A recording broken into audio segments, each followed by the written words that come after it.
我終於揾到我嘅最愛啊！留意返喺籠入邊嗰個其實係我，唔係佢啊！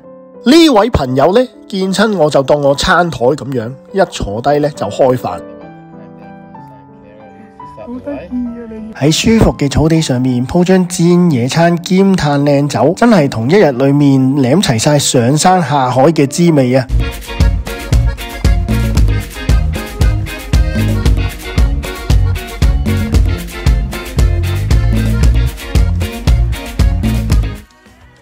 今次我八神要介紹嘅係南澳首府阿德萊德周邊有啲咩嘢玩。首先第一站就係去探下我啲老朋友。呢班老友就算唔係成日見，但係見親佢哋面，佢哋都好熱情咁招待我哋噶。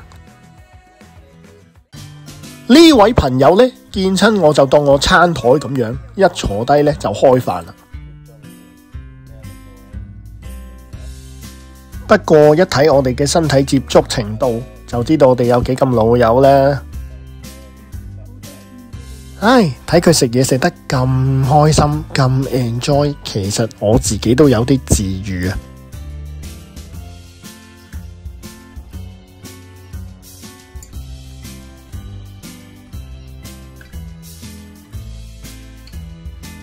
留意返喺籠入邊嗰個其實係我，唔係佢啊！唔好諗住啲獅子呢一定係籠裏面得㗎，佢哋喺外面食嘢啊，都唔知幾爽啊，係我餵佢啊。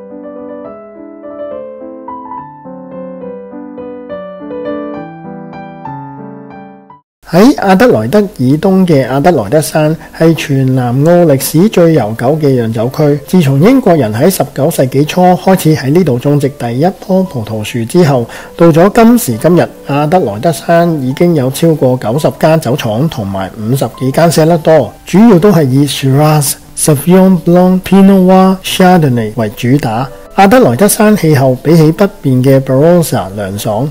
喺夏天種出嚟嘅葡萄仲可以散發出精緻嘅果香，再配合埋阿德萊德山得天獨厚嘅山丘美景，可以話係度假嘅首選目的地啊！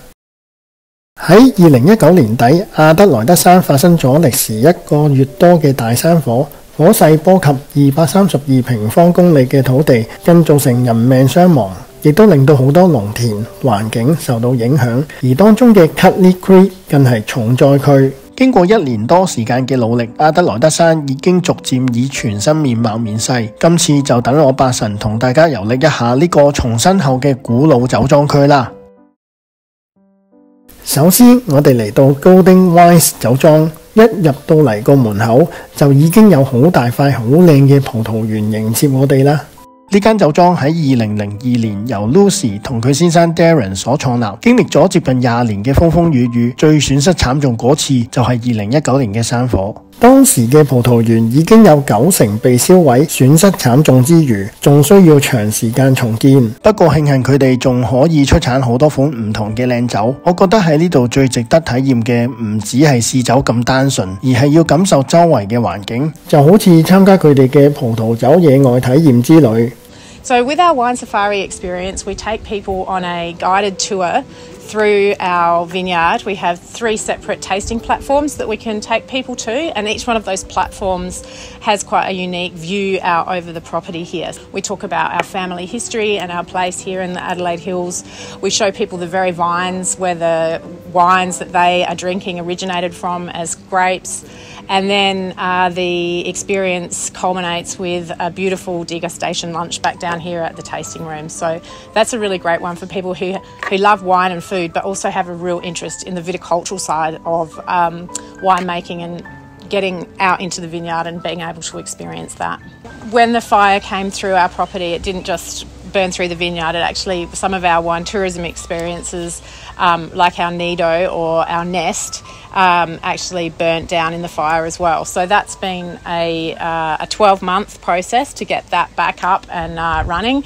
Our nest is a hand-woven willow nest, so it takes a lot of hours to do that weaving. Yeah, it's nice to get back to the point where we can offer that again.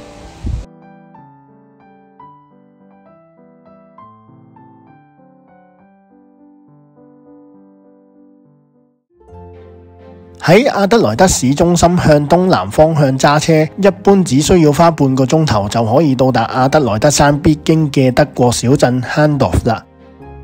呢間 Shaw and Smith 距離 Handorf 只係5分鐘車程。佢哋分別喺 Landswood 同埋 Bohana 都有葡萄園，而喺2019年年尾大山火嗰陣 ，Landswood 個葡萄園係好接近災情範圍添啊。Our vineyard at Landswood, the fire came to within about 10 metres.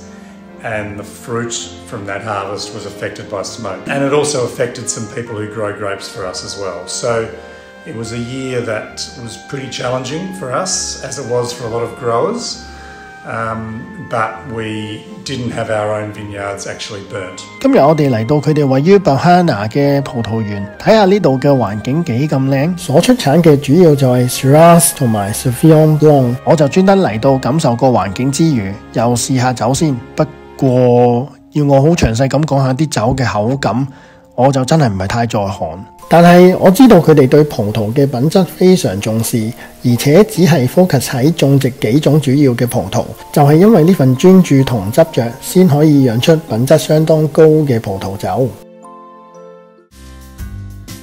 沿住 Handorf 大街再向前駛多5分鐘，就可以到達士多啤梨園啦。每年嘅11月至到4月呢，就係南澳比較和暖嘅季節嘅，咁最好活動呢，莫過於摘士多啤梨啦。咁喺呢度呢，你可以一家大細一齊開開心心咁樣摘士多啤梨啦，一路摘一路食又得，你摘完之後拎翻屋企又得㗎。體驗過摘士多啤梨親子活動之後，不如轉個場去揾啲文青嘅感覺啊！呢間叫做 Cobbs Hill 嘅酒莊，最吸引我嘅就係湖邊嘅貼地空間，喺舒服嘅草地上面鋪張煎野餐兼嘆靚酒，真係同一日裏面舐齊晒上山下海嘅滋味啊！哎呀，我唔記得帶支吉他嚟添。Cobbs Hill is a new winery in Adelaide Hills. We opened 3 years ago in an old homestead. This property was established in 1854 and got the name Cobbs Hill from Cobb & Co, which they were the original stagecoach company in Australia. So this place used to be a staging post for their horses, and we planted our vines in 1997. Since then we've been growing grapes for other producers, and in 2017 we started making our own wines. On the property we grow Sauvignon Blanc, Pinot Noir, Chardonnay, Riesling, Shiraz. Gives us an opportunity to have a broad range of wines, all coming from the one property. Jake 有同我哋提及過，2019年嘅大山火冇燒到佢哋嘅地方，亦都冇造成實質嘅損壞。但係因為山火嘅關係，當局為咗安全而喺救火嘅時候封山，足足封咗成個月。而嗰段時期正正就係旅遊旺季，都咪話唔肉赤啊！不過 Cobbs Hill 真係有麝自然香。基於個酒莊地方有着深厚歷史嘅關係，你會留意到 cellar door 嘅建築點都會聞到陣陣歷史味嘅。講到呢度出產嘅酒，不如等阿 Jake 講下佢嘅飛佛啦。At the moment, I'm really enjoying the sparkling rosé. It was quite a surprise for us how good that wine turned out. With 2019 being quite a low-yielding vintage, we were going to make that wine 100% Pinot Noir, but we didn't have enough fruit to do that. We had Pinot Gris right next door, which was at the same ripeness, so we decided to make a 50-50 blend, and the result, it's fantastic. You get some nice green apples from the Pinot Gris, but still got those strawberry fruits from the Pinot Noir showing through.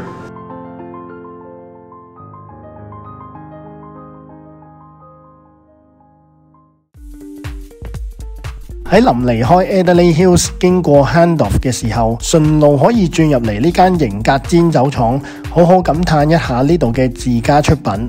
Welcome to Ambleside Distillers. My name is Isaac.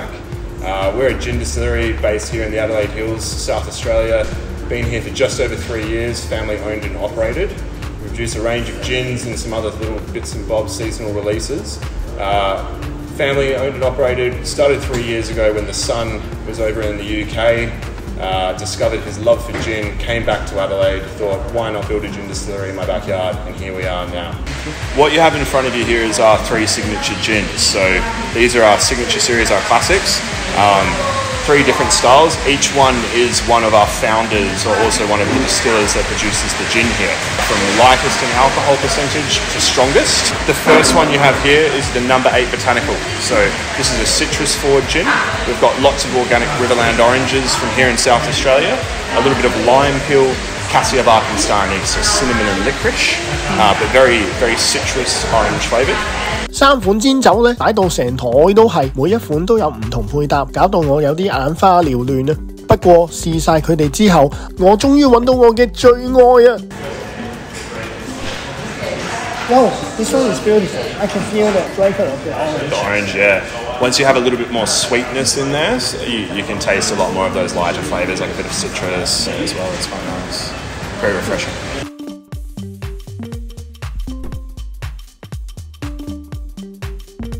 轉眼間喺阿德萊德山兜咗成個大圈，試咗好多唔同嘅靚酒，又睇咗好多靚景，係時候揸車翻去阿德萊德市中心揾間酒店歇一歇先。其實近年阿德萊德都有幾間新落成嘅酒店，佢哋都各有特色，各有格調，型格又有，實用都有。總之梗有一間啱晒你啦。好似我今晚住嘅呢間酒店喺正市中心，間房望出去就已經係地標橢圓球場啦。設備舒服就緊㗎啦，晚餐、早餐都有好多選擇，食到你滿足為止。